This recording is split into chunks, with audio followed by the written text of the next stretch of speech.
Hey there. Awesome. It's working. That's always a good thing. Yay. Well, hi, Andrea. Hey. Thank you so much for being on this call. We have a snowstorm here. Oh, really? So, what's going on in Cali? How's the weather there? Like, I don't know, 80 degrees. It's pretty beautiful. So unfair. Oh, Well, I'm really delighted to have you take a break from your day to just talk to other parents and talk to other educators about distance learning and all the things that you've learned. And I want to give a little bio of you real quickly and like have you fill in. So to everybody that's watching, first, please share, do watch parties. We want to help as many people out there as possible. So this is Andrea Peterson, the amazing educator. You've been teaching what, 24 years? Is this your number 24, yeah. number 24? So between the two of us, this is my 26. We have 50 years of combined public school education experience, which is amazing. And we look like no older than 25, right? For sure. Yeah. That's what I tell myself every day. So Andrew, you have quite an amazing story. You're originally from Canada Yeah. and eventually made your way to the US. And one thing we have in common is we're both national board certified teachers. Right? Yes. We're both music educators. Are. Um, we've been teaching over 20 years. We've been involved in a lot of leadership work. And then the other thing that we have in common is that we are family. We are family. We call the same people mom and dad. Great. And I love your mom and dad. And I am married to your big brother. Yeah. And And you are my sister because I grew up with two brothers. I didn't get a sister until they went and got married. And then I got two amazing sisters because of it.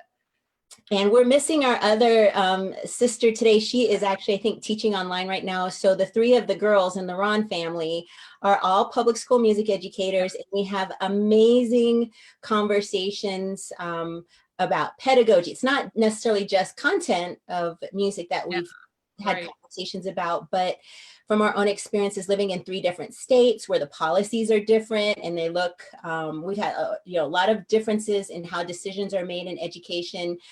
Stephanie is in Wisconsin. You were in Washington for many years and recently moved to California. And so we're going to hear more of your story.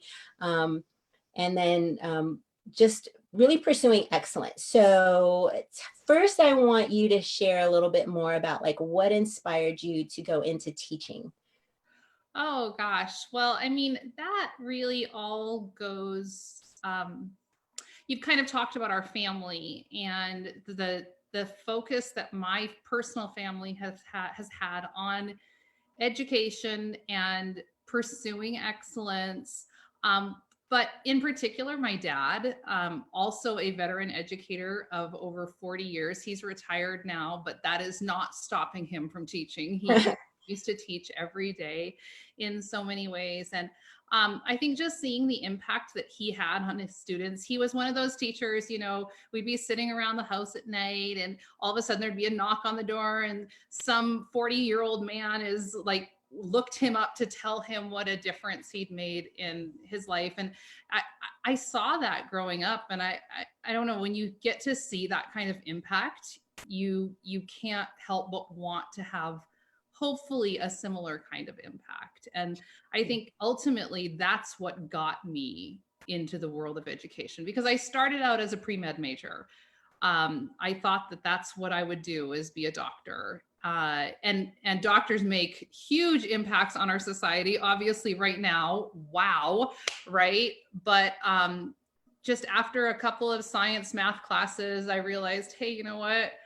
I could go to college and like sing and make music, and then I could share that with other people and have that kind of impact on their life. And I just, once I made that decision, I really never looked back. Now, that's something new I learned about you because I was also a pre-med major. Oh, I didn't know that. I changed to music ed. So there, I wanted to be an ophthalmologist. I wanted to be like an eye surgeon and fix people's eyes. There was something I had an obsession about eyes. So Um, interesting.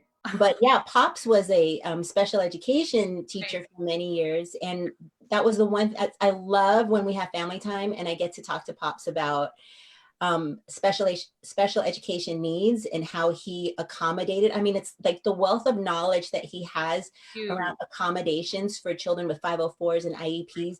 And anybody who's met Pops knows he is like the most patient and loving. Like Yeah. it's the depth of love that he has for human beings is amazing. Yeah, and there's nothing like more fun to watch than to watch him with like our children, our like his grandsons and his granddaughters, and see that patience in action Yes.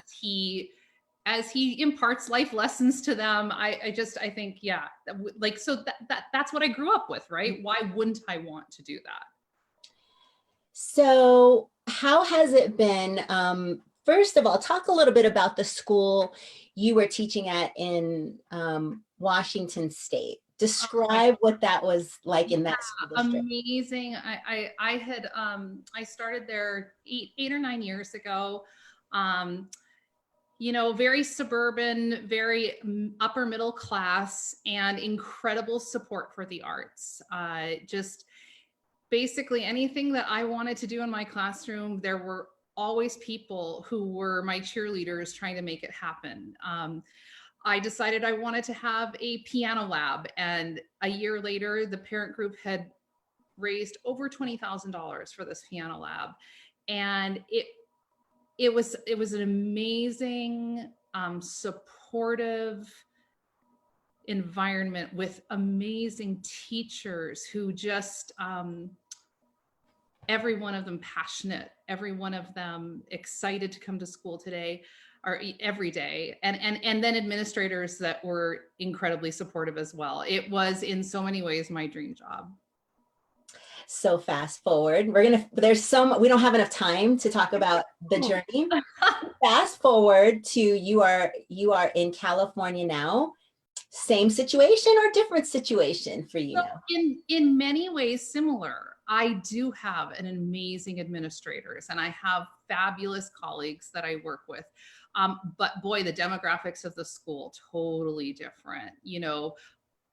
Minority school, very high free and reduced lunch. I told my husband the first day that I walked into one class and realized I was the only white person in the room, and I had a class of 32 students, and they come from amazingly diverse cultures. And uh, so lots more concerns with ELL and that kind of thing. I mean, we you can come to school on a given day and you have a new student who just came in from Syria and doesn't know the language, and that's just reality.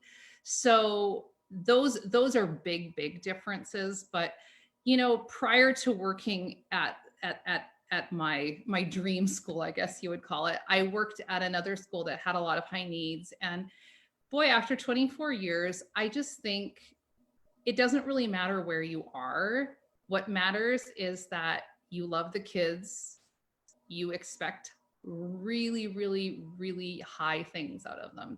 That to have those high expectations, um, I think if there's one quality that I think I do well, it's that I always have higher expectations for people than they do for themselves. I think that's step one in being a culturally responsive teacher is to make sure that you hold expectations high for every child. And I would imagine with your over 20 years of experience in education that you have a lot of tools in your toolbox around differentiation and supports and how that looks differently depending on what the needs are of your students. Right. And it is truly a one case by case basis. You can't ever sort of say, okay, this kid belongs to this group of people, and so this group is what they need, this certain thing. It doesn't work that way. It is one-on-one, getting to know each child and figuring out what works for them. I think that is I like to think that I've developed a toolkit, but to be honest with you, my favorite experiences in education right now are when I come up against that student where I go, oh, this is new. Uh, Mhm. what am I going to do here? I love that. I love that being forced into creative thinking, creative problem solving. That drives me.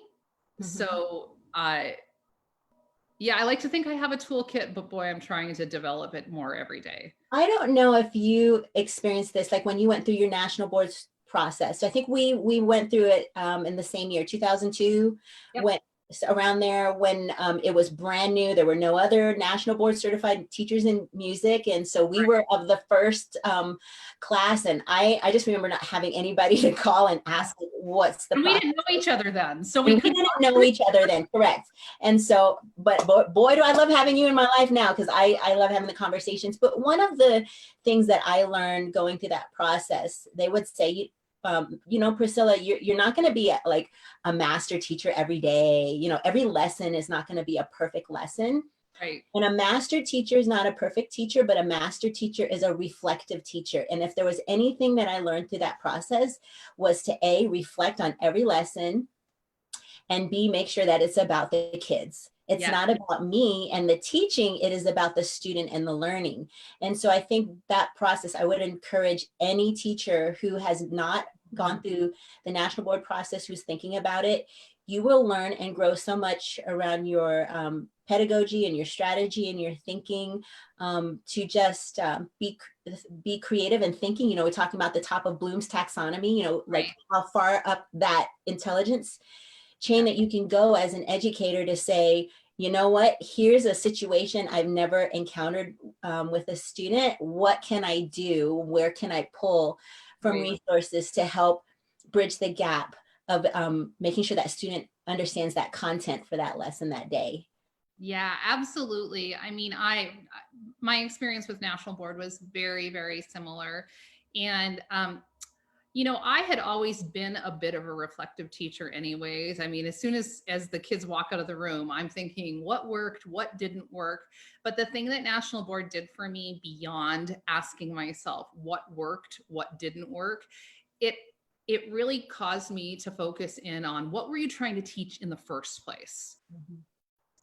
And then were you able to evaluate whether that happened or not? It got me to pinpoint more accurately what step I was really working on, because I think new teachers, and you and I both have mentored new teachers, when you're first starting out, most often the mistakes that are being made are that you're trying to do too much at once. Usually you're trying to go 3 steps ahead when there were number one and number two you just skipped right over. And National Board really helped me uh, sort of dial myself back and go, wait a second, why did you think that would work when you didn't take care of A, B, and C first? Sounds So like you're talking about backwards planning. for sure I Start am. with the end in mind. I know a lot of young teachers hear this a lot, and even the thought of creating a unit is very daunting. Like it's like too much, right? But you've got to learn how to break down the parts. Start with the end in mind, and then backwards plan, and come up with the design of what are those steps, and how do you know you're heading in the right direction. So, Absolutely. I'm a big backwards planner. I mean, I backwards plan my day. Like even in the world that we're living in right now, when I think about, okay, hey, the kids have to get this done in class or in their online learning, and I I actually start a day backwards planning. That's like me in a nutshell. that's a great way to connect this to just everyday parenting, right? So if you know it takes your child this long to take a shower, this long to put on their clothes, this long to eat breakfast, and that they have to be out the door at this time for this event, right? So how early do you need to go to bed? What time do you need to set the alarm to make sure that you are, it's like, Absolutely. You know what? There's a great saying, and it's in the church world. My husband's in the church world, so the saying is you decide to go to church not Sunday morning but Saturday night. And I think that that's just true about life in general. You're not going to make it where you want to be if you try to make the decision to do something right in that moment. You have to plan for it. You have to know it's coming up. So, yeah, I definitely boy, I think that backwards planning thing is a pretty, at least for me, it's a pretty important thing. Okay, so let's shift to the reality of being both parents and having to teach. All right. Yeah. So here's my question to you. How has it been for you adjusting being a parent and making sure your two kids are doing their distance learning and you have to be available with your office hours and planning and all of that stuff? How's that? Um, I think it's a hard question to answer because if I'm going to be really honest, it's gone pretty well. Um, I feel like we're in a groove now. This is week 5, and so we've worked out a lot of the kinks of it. But the truth is, in our family, we sort of have this, I guess you would call it a mantra. You work hard and you play hard, but the work hard comes first. And that is something that we have, I don't know, shoved down our children's throats since they were very, very little. So the idea that you would wake up in the morning and get all your work done is not a foreign one to them. That's something that they know it's an expectation. So when we told them, hey, for school, you're going to get up, you're going to get your work done, and then when your work's done, you can play. They Do took they us. have a start time? Do they have a school day start time? It's funny, and that's what I was just going to get to is they don't. We don't have a start time. The big expectation is that you have to get all your work done before you get to go choose what you want to do. And You work. also have another mantra. I know there's like 3 things. Like one was physical, mind, and Oh, right. Yes. And actually, I'm going to get to that. So I was just going to say the work hard is not just about academics. One thing that I think is really important, at least in our family, is that we make sure we're taking care of our bodies. So there's got to be a physical component to something you do every day. Obviously, you need to be learning. And then, of course, because I'm, a music teacher, I want to see them doing something creative every day, something artful. And so in our kids' case, Jacob plays the piano, Faith plays piano and clarinet.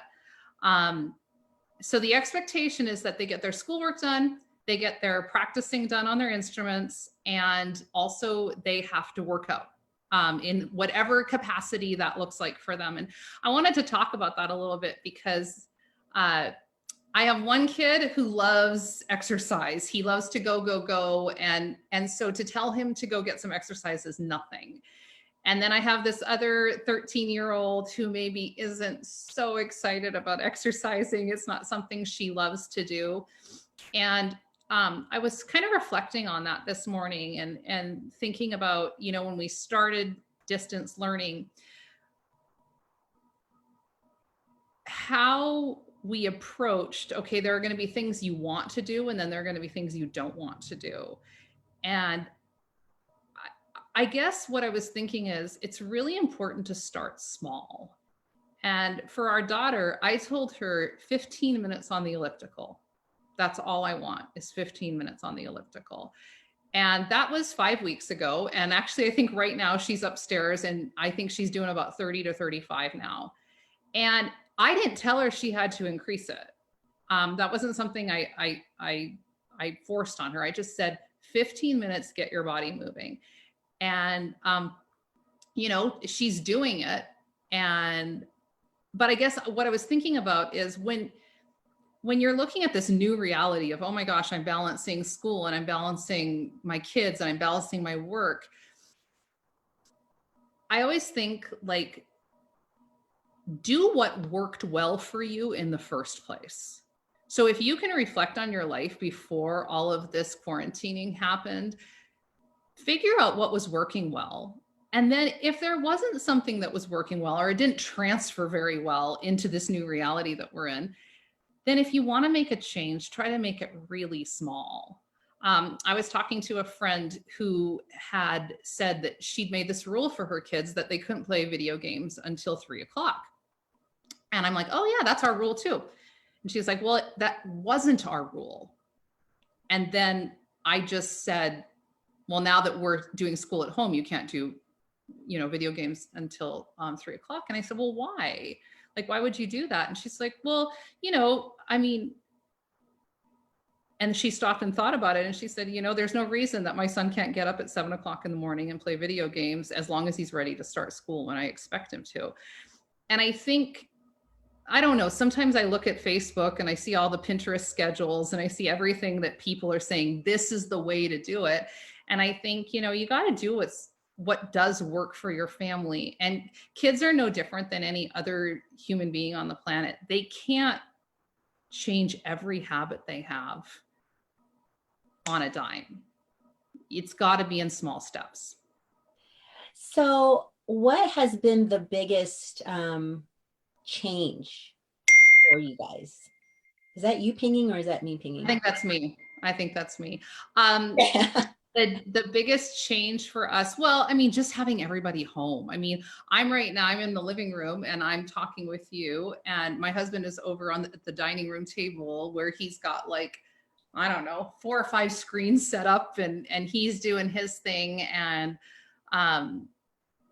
just making sure that we're sort of being respectful of each other's spaces, and making sure that we're communicating, hey, I've got an interview I'm doing, and I can't be, I can't help you with your Legos right now or whatever. Right. That's definitely. Yeah, that's a good point, because across the nation, we have parents who are working from home and they're on Zoom calls and meetings, and it's important to. I'm so sorry. So it's the reality of our real time. My daughter got done with her workout and she's trying to FaceTime her best friend. I know, because our kids are FaceTiming every single day. Yes, our sons. For hours. And I've never seen this. But you know what? This has been for me and Darren, and I don't know how about you, but I love that this has been the outcome of that these cousins can spend this much time. They've never spent this much time talking to each other. I totally agree. And what I love especially about it, at least for our sons, they're not like playing video games. They're like board games over FaceTime, and they're solving Rubik's cubes together. They're having concerts for each other. They're playing piano for each other. And I think it's amazing. People talk about the silver linings that are coming out of this time, and that's definitely one of them, is that connection with our family has been amazing. Yeah, the closeness. And I don't think you and I would have ever had even a breathing time to even do this right here. No, that's why I love, like, when we do have our family vacations are just the best, because we have, a couple of weeks of just dedicated time to go, oh my goodness, someone who gets it, what we do. So you kind of touched on it a little bit about leveraging what was working with your family before. And now that we're in quarantine, what suggestions would you give to parents who may not be living in a rigorous world like we are, like where everything's scheduled, like you have a start time and an end time for everything, including lunch and stuff. And now we're a little bit more relaxed. But what do you think our kids need right now? I think one thing our kids need is just for their parents to ask them the simple question, what are you learning in class today? Which honestly, to a degree, is the question that we should be asking our kids every day. But I was thinking about, there's so many different situations out there. There's the situation of the parents who have the kid whose school is just a huge struggle for, and they look at these math assignments that the teachers have put out on Google Classroom or whatever, and their kids starts to do it and they get frustrated and they can't do it, and I think one thing to realize is, yes, your kid should be trying these math assignments, but if they are sitting there and banging their head against the wall and crying because they can't get their math assignment done, then it's probably time to sit down next to them look at what the math assignment is about and think if there's a different way to teach it to them. And I mean, something as simple as adding fractions. You know, I was thinking about this the other day. My son was sitting there and he's doing his math homework. It's all about fractions. And then he's like, hey, can we make brownies? And honestly, you can turn making brownies into the most applicable math lesson. And it's trying to show your kid that connection between what their teachers are trying to teach them and how they're really going to have to use this in real life. And maybe it's not cooking, but there's always something that gets a kid excited and trying to connect that to what they're learning. But you have to know what they're learning to be able to do that. Right. I think right now is a great opportunity for parents to really get more involved in the content of what their children are learning, and also support and make those real world connections between the standards, right? And how they can actually apply it to their everyday lives and make it fun and engaging. Yeah, for sure. So, so on the flip side, that was recommendations for parents. What would you recommend to students, or what have you suggested to your students in order to manage all of the things now that they're being forced to become more independent in their learning? Yeah. Yeah. And it's funny, some kids are really taking to that, and then other kids are really struggling with it, right? There are kids who are really loving that freedom to get their math done in the time they want to get it done. And then there are other kids who are having struggles with it. I guess my advice to students is, every day is an opportunity to make yourself into a better person. And when you wake up in the morning, you really have two choices. You have the choice to say, hey, I can become better today in every way. Or you have the choice of saying, I'm fine with the way I am and I'm going to stay that way. Unfortunately, that second attitude doesn't get you very far in life. Mm-hmm. So starting with that attitude of, hey, I'm going to get something out of this today. I'm not just going to jump through the hoops. I'm going to really engage. And then the other thing that I'm hearing from teachers is that there's just a lot of kids that aren't, they're not engaging back. They're not asking questions. And I guess what I'd want kids to know is your teachers want to hear from you. They want your questions. You are not bothering them. And that's to parents too. They want to hear from you. Most of the teachers are sitting there going, yes, please engage with me on this content.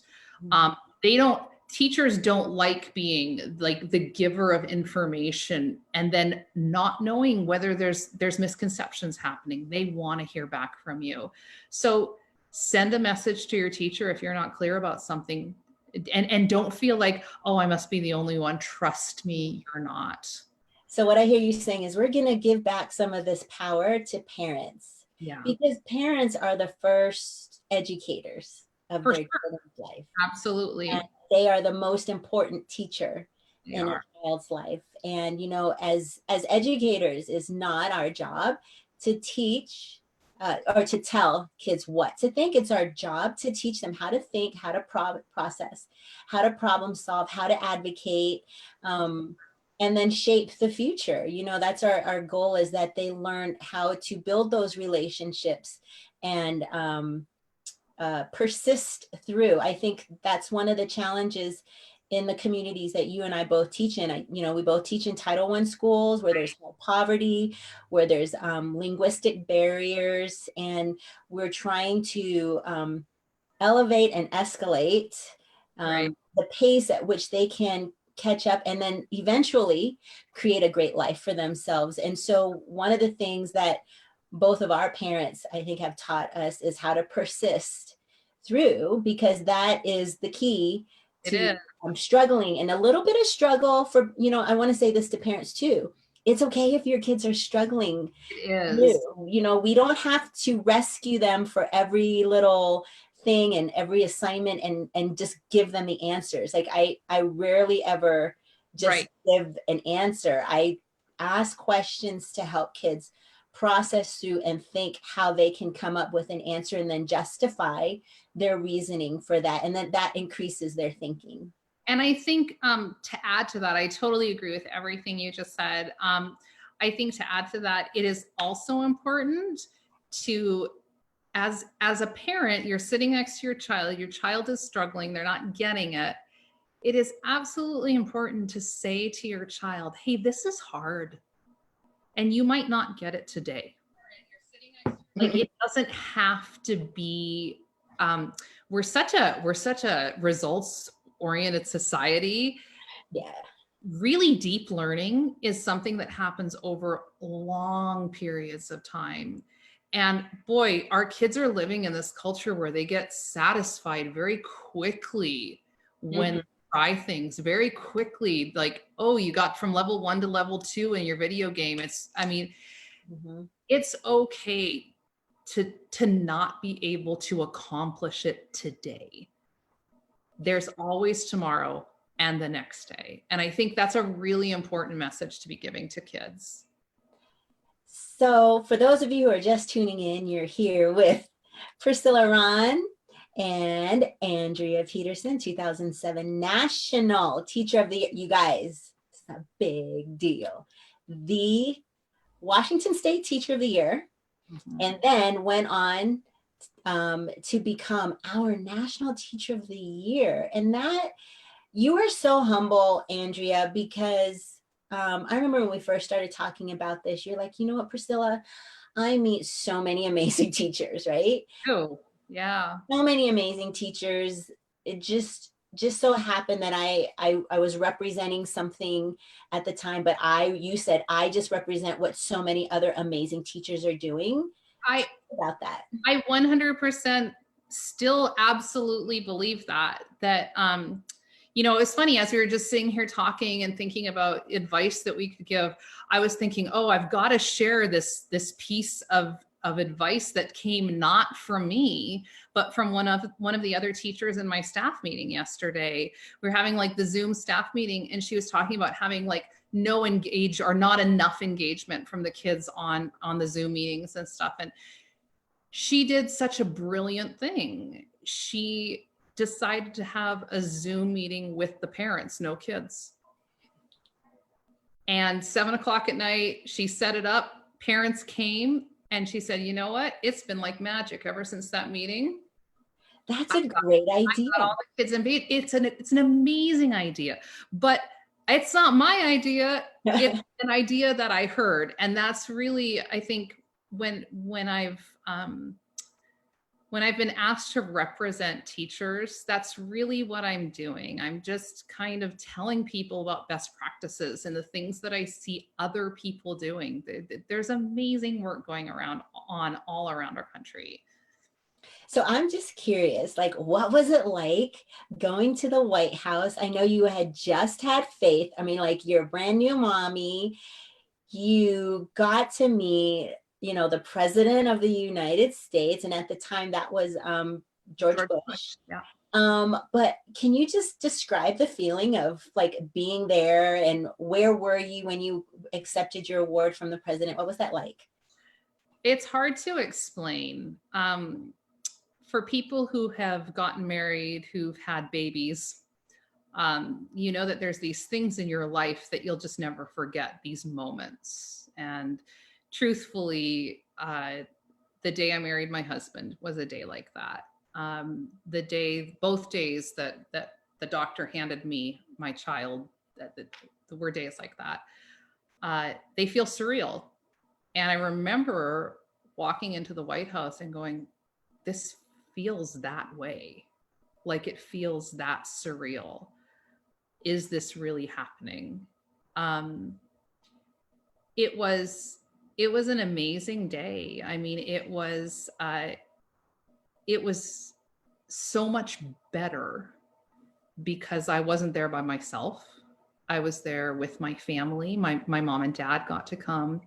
I was there with 50 other incredible state teachers of the year uh, it, I don't know. There was something, there were moments where I was standing in the Oval Office and I was watching my dad and George Bush talk, and they looked like they were out on the golf course having a conversation. And I just thought, I can't believe that this is happening. You're standing on the, on the steps of the Rose Garden and ready to make a speech that's going to go on CNN. And you're like, I can't believe this is happening. It truly was a once in a lifetime experience. Well, I want to personally thank you for, the time that you've taken away from your family. You've traveled to so many states. You've talked to so many educators. You've talked to policymakers, secretaries of state. I mean, diplomats. I mean, you've been in every level, and just to maintain your realness and humility, and you're still in the classroom, and every day it's like it's real. I mean, Yeah. I appreciate, and honestly, as a music educator, we know that music educators don't normally get recognized Oh, it's for the true. work that they do. So being an arts teacher, for the rest of us that are arts teachers, I mean, it's just amazing that how high of a level you have worked, and it's because of your work with kids. It's not because of like you said, like you, even though it is you know what No, I'm saying? Like it is. It's definitely because of, and that's interesting. You said I'm still in the classroom, and obviously I've had opportunities to not be in the classroom. But the truth of the matter is that's what I love to do. And that that passion is what drives me every day. I can't imagine not being in an elementary music classroom. That sounds almost like torture to me. If somebody asked me to do anything else, I love my job. Listen, I was a principal for 3 years. I was out of the classroom, and then I was full-time evaluating teachers for another 2.5 years. It's like, and I would go into the classrooms and I'd be like, oh, I Yeah, remember what that was like. And now being back in the classroom, I know that feeling of like, I love yeah, the work, like just rolling up my sleeves and yeah, just getting down in the grit yeah, of yeah. teaching kids every day. It's so hard, such hard work. It is hard work, but it's the best work. Definitely. So here's a fun question. And by the way, if anybody's watching and you have a question, feel free to put it in the comments. I finally opened up my phone so I can see you and see if there's any questions, but I really want to really quickly say hi. There's a couple of people who've jumped on the call. While you're home now, what is your favorite game pastime that you enjoy doing? Oh gosh. I think I'm really like, I like crafting. I like doing sort of DIY kind of things. It's weird. I'm into making doormats right now. Oh, everybody. Oh my goodness. I told Andrea she must start an Etsy. Have you done that yet? Have I do you? not have time for that, You, but I like making them for my friends and family, and it's just you like make a the fun. best doormats that are the process of cutting out the stencil and Anyway, that's like the thing I'm into. I do things like that. I like sewing. I like that kind of thing. It's so very different than what I do with the rest of my life. So anything that's sort of crafty and creative, that's my thing. so I might be cheating with this question since mom and dad are staying with you right now, No, but they're not. They're not here. Not anymore. oh, they left. Yeah, Okay. So, oh, okay. Had I no. known that, I would have just told them to just come this way. Um, so while mom was there, who was doing most of the cooking? Oh, mom. So Come on. And what's mealtime? Is it like, okay, kids, go get your cereal, make your own, make a sandwich, or are you Betty Crocker mom? Are you making? so supper time is pretty set. We're going to eat supper together as a family. Lunch, breakfast is totally do that on your own. I haven't even had my coffee yet. I'm like, that's their problem. Lunch, we're trying to eat together. Sometimes it's I pull it together. Sometimes Joel pulls it together. Sometimes the kids and I, everybody does it on their own. That's not really super set. I I don't mind cooking. I don't mind making, a meal for my family, but it's not like my thing. It's not the thing that I like. I don't like to wake up in the morning and go, "Ooh, what do I get to make for dinner tonight?" That's it, That was like, kind of another generation, our yeah, parents' generation. yeah, Like, fortunately for me, I'm pretty spoiled. Your brother is an amazing chili maker and yeah. amazing spaghetti maker. And so it's like, thanks to you, we got an Instapot. And so life is good. Like, we can have like chili for 4 days and it's just reheat. And then it's like, okay, babe, it's time for you to make your signature spaghetti. And then we can have spaghetti for 2 or 3 days and it's like, it's great. Your brother just jumped on our Oh, did he? Facebook Live. That's And awesome. so, yeah. Um, so thinking forward thinking when things reopen, like, is there something what's the first thing you feel like you want to get done? Or maybe the first three things you're just like, okay, I'm really dying to do this. Oh, just like on a selfish level, I want to go to a restaurant and eat. Like, I want to go somewhere and have somebody serve me food and like, yeah. Um, I want to, there's friends I want to see. I want to hug people and I want to like just be with people. I want to have a barbecue in my backyard with people. I miss people. Isn't it amazing? It's like I'm getting tired of technology and I feel like I'm on a Zoom like 5 hours a day. And Yeah. it's like I used to think it was like really cool to be able to do this. Like at the beginning, it's like, oh, and now I'm like, too much of a good thing is Yeah. not a good thing. Yeah. But we were thinking about like vacation times, and one of my favorite things is when we're all deciding like, are we going to go to Disney together, and we get a big house and we're just all together. Like, I love that. Even if we're not like the days where we schedule the day off and we're just lounging around in our Right. PJs, Playing pinochle. playing pinochle, and Yeah. like that's what I miss. Yeah. Not knowing that we're going to have that family time or what that's going to look like. Yeah. Um, Sure. But, with my mom, I share this story and I've shared it on my Facebook. When my mom was in middle school, that's when the Korean War started. And Right. so she was 12 years old and literally like bombs. I mean, could you imagine like bombs No. dropping on your city, people dying, having to escape? It was December when they literally had to leave their house and walk in the freezing cold in December in Korea. And if anybody's been in Korea in the wintertime, it is brutal. It's like a wet cold. You know what I mean? It's like a brutal cold.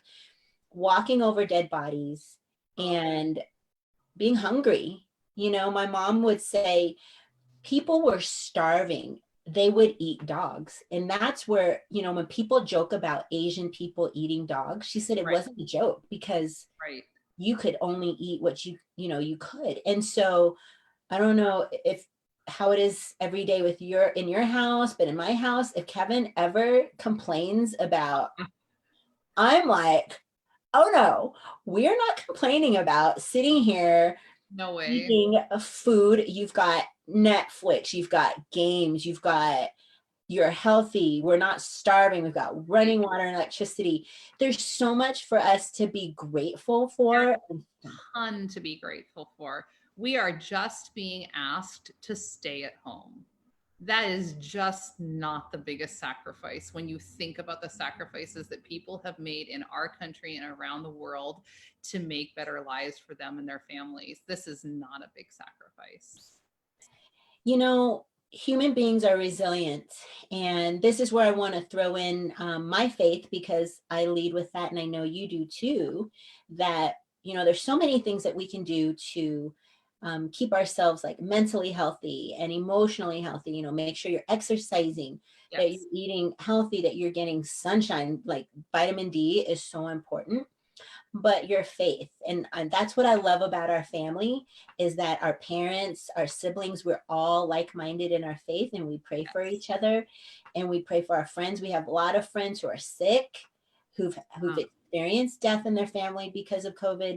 Yep. And so I want everybody to know that at least the Ron family and Peterson family, for sure. We are, when you put on your Facebook, please pray, we're praying. Like we Yeah, really yeah, are praying. absolutely. And I'm not thinking of you. Mhm. I'm praying for you. Mhm. Because thinking of you, it doesn't mean anything. But praying, that's powerful. And whenever I say on Facebook, I'm praying for you, it means I'm praying actively over and over for you and for your families and for the situations you're in. And so many people are in some really difficult situations right now. I feel like Now it's my turn. oh, Sorry. That's the devil interrupting this conversation with that fax machine. Just, how do I turn this off? I just made it worse. what did you do? I think I broke it. This was going so well. What else do I have? Let's see. Have I asked everything? Okay, so I think I have asked everything, and we're almost at the end. And so, what I want to say to anybody watching this, because we are going to post it, if you do come up with any questions, feel free to throw it in there. Thoroughly enjoyed sister time with Yeah. you, and just being in the think tank and talking real talk about what it's like from a teacher standpoint, what it's like from a parent standpoint. Oh, here's one more thing I want to ask you before we go. What do you see changing? Do you see education changing when we go back? I mean, things are not going to be the same. Yeah, I mean, I'm not, I can't predict the future. I can say that things will be different. People are going to be really thinking a lot harder about keeping kids safe and how close you can put kids next to each other, and how, I mean, that's all going to be real. I've been thinking a lot about the sort of the teacher side of things and how things could look different. And I guess I'm always trying to learn something. I'm always trying to think, like, how could this turn out for the better? And one thing that I'm hoping that as teachers we're all doing, I'm hoping that as we make our Zoom lessons and as we make our video lessons and as we put out there for our kids what we think is important, I hope that this time to make really intentional lessons is helping us reflect more carefully on how we present information to kids. And I know as I've been making my videos for my students and things, I've really been challenged to say to myself, what's the most efficient and most succinct way of putting this out there so that they're going to get it? And that's a question that we should be asking ourselves more and more often. And there's been some lessons that I put out on video that have gone better on video than they would have in real person. And that's something that as educators, we really need to stop and start asking ourselves, hey, maybe what we're doing right now is just adding another tool into our toolbox of how to reach kids. Maybe some of the practices that we're refining right now are things that should show up in the regular classroom when we get back to it. Well, and on that note, everybody, I sound like a commentator. You do. You're very good. So, I will be doing more of these interviews, talking with experts in their fields around education, and just want to make them relevant to people. I know, people are curious, and parents are thinking about how to be better with education with their kids, and teachers are wanting to have deeper, more meaningful conversations that are relevant, and you guys just know you're not alone in the challenges. Andrea, you and I live in the music performance world. It looks so different than what we're being asked to do right now, and not being there to create music with students and give like that immediate Yeah. back. So it looks a little different for us, but I want teachers to know that we are all in this together. We are going to get through this together. Parents, you're talking to two parents right here who are also still working, and you're not bothering us by contacting us. We want to be there for your kids. We miss your kids. Oh, We love your kids. We consider ourselves your kids' parents, like we do. We love them that much. And so just know that we're here to support you, because you're like, I don't understand this content. Like, what do my kids need to do? So you can lean on us to be there for you and to encourage you as well. And I just want to thank everybody. And if you want to, I'm not going to encourage people to friend you, because then you'll get bombarded with like Facebook friend requests. But if you want to go to my website, it's rahn4curegent.com, RAHN for FORCU regent.com, or like and follow my Facebook so that you'll know when we do more of these conversations. And thank you, Andrea, National Board Certified. let me say one more thing before you say goodbye. I wanna Okay. say something. You know, I talked about my time as being national teacher, and you were talking about, you know, the work that I've done to try and just spread the amazing things that are going on in education out across the world. But I also want to say that you, Priscilla, are doing amazing things to further education across our country and in Colorado specifically. And just your run for the CU Board of Regents and all of that. I'm just so proud of you. And I think we need more people like you that are passionate and get it and are willing to put themselves out there and do just amazing things. So I just wanted to say I'm so proud of you too.